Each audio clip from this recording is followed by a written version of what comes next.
আসসালামু আলাইকুম, শুভেচ্ছা। আজকের পাঠে স্বাগত জানাই।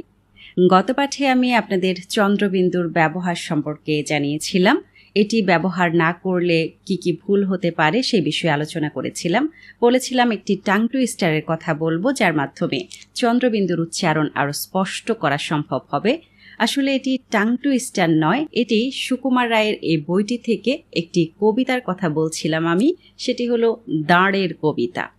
আমি আপনাদের একটু পড়ে শোনাই, তাহলে বুঝতে পারবেন কিভাবে এটি টাং টুইস্টার হিসেবে কাজ করবে। এক ছিল দাঁড়ি মাঝি, দাড়ি তার মস্ত, দাড়ি দিয়ে দাড়ি তার দাঁড়ে খালি খসত।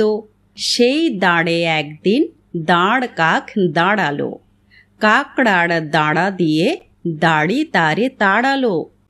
কাক বলে রেগে মেগে বাড়াবাড়ি ওই তো, না দাঁড়াই দাঁড়ে তবু দাঁড় কাক হইতো।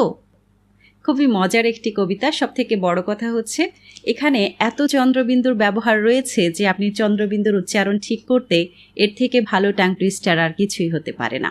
তাছাড়া ডয়বিন্দু ড় এবং দয়ের উচ্চারণ ঠিক করতেও এই কবিতাটি বারবার পড়তে পারেন।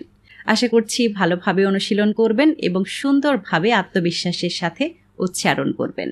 সবার জন্য অনেক শুভকামনা। ধন্যবাদ সবাইকে।